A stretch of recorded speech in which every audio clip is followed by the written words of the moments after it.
Hello, this is John Genet.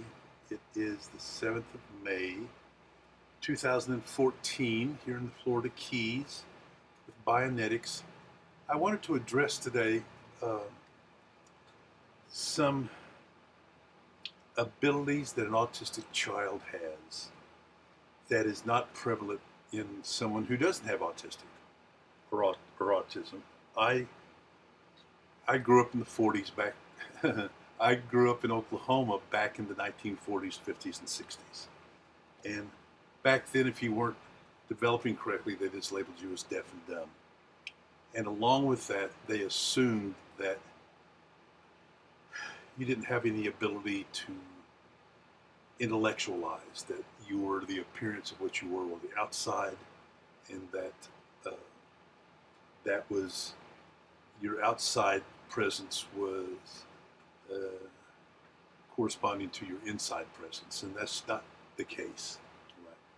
When there's two things that cause the symptoms of autism: the inability to ground to the physical body and maintain a proper reality, and the inability of the brain to connect to its mental, physical, emotional, and speech softwares. Right?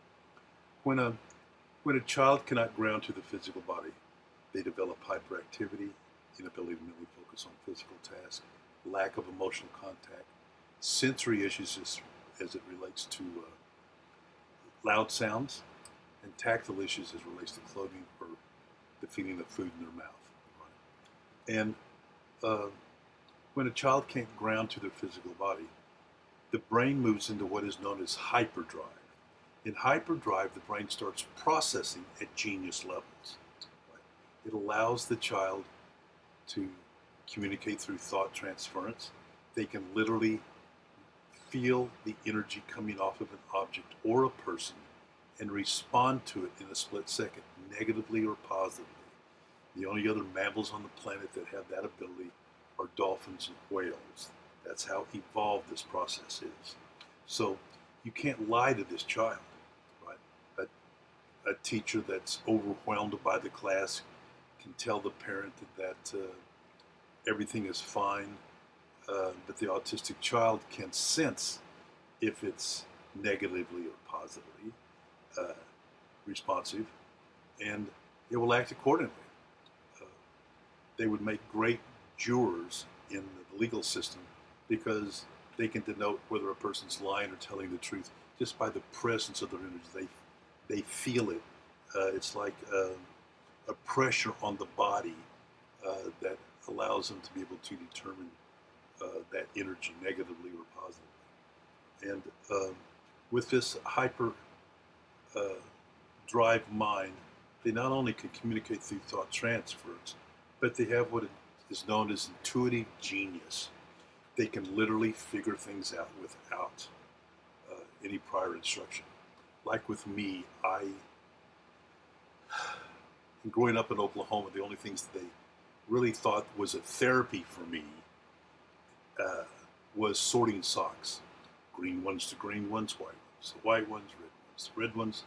And they thought that this was a great mental exercise for somebody who was deaf and dumb. Whenever I was in the 8th grade in junior high school, as we called it then, not middle school, but junior high school, they made a mistake and enrolled me into an algebra class. I walked into the class. The algebraic problems were up on the blackboard. I didn't even sit down. I just walked over and started solving them without any prior instruction, much to the surprise of my teacher and the students, because before they thought that I was deaf and dumb. I could surely hear, and I surely wasn't deaf, but and I surely wasn't dumb, but they just assumed all of these things along with the teachers. But I started solving them, and what had happened was that mathematics was um, the first activity that I ever participated in that matched the processing ability of my mind. It allowed it to be able to process at a much higher level than sorting socks. And I uh, became kind of a math whiz. Right? I was able to be allowed to take tests where I could be asked the question and respond to it as compared to writing it down, because I was so hyper that I would read 3 words. I would disconnect from the page. By the time I got back to the page, I would have to read the same 3 words again. I could never get to the 4th word because of my hyperactivity and disconnecting from reality. And of course, that enhanced their knowledge or their assumption that, of course, I was deaf and dumb. But mathematics engaged me at a much higher level and allowed me to process in a way that I could accomplish things within a shorter period of time than most people. I couldn't write, I couldn't sit down and read and fill out a test, but I could remember what the teacher told me because of this intuitive genius. I could sense what was right or what was wrong as far as the question asked was concerned, as to what I remembered about the lecture that the teacher gave us on that particular subject. So it really saved my life as far as high school was concerned. Throughout history, we've had individuals who possessed this intuitive genius. Albert Einstein, in writing the theory of relativity, he possessed it. Thomas Jefferson, writing the Declaration of Independence, he possessed this intuitive genius. Thomas Edison, developing the light bulbs. Van Gogh possessed it for his art. Mozart, Beethoven possessed it for their music. Henry Ford possessed it in designing the assembly line for the Ford Motor Company. The list goes on and on. They probably became autistic not through vaccinations, but through lead poisoning back in the 1800s. The water was transported through lead pipes.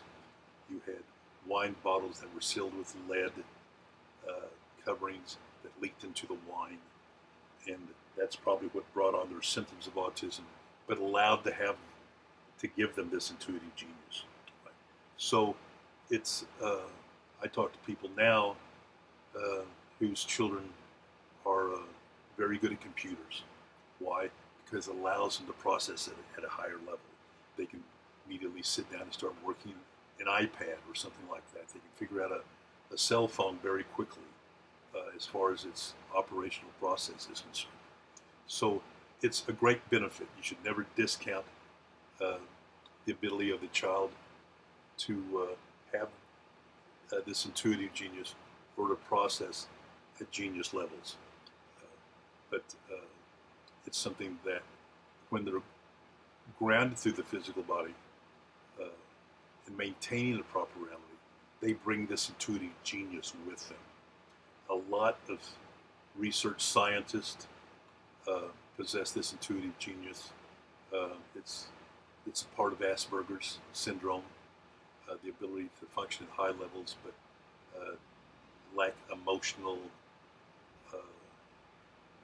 signs of when to respond properly, when not to respond properly. They're awkward at emotional settings. But so was Einstein. So were these geniuses. But they stayed within themselves a lot. They processed privately because their mind was working at such a level that is way beyond our ability to comprehend, that they could figure things out that we never had the opportunity to do. A lot of ByoNetics was designed out of this intuitive process of figuring out how the brain processed this information, how the brain was a model for the computer, or the computer was a model for the brain. And all you had to do was match the processing ability of the computer to see how the brain could process as far as information is concerned. That's why we assume that there's developmental switches in the neural pathways that connect the brain computer to the software through proper brainwave frequencies. We know that the brain loses its ability to ground to its physical body, maintain a proper reality because of this disconnect. So a lot of what we've now proven as reality originally started as an assumption that was intuitively brought about by this intuitive genius and the ability to process with the hyperdrive, ability to process at genius levels. I hope this has been of some help to you guys. If there's any questions, please give me a call, 1-800-280-2802. ByoNetics resides in Florida, in the Florida Keys, and We'd love to be able to hear from you.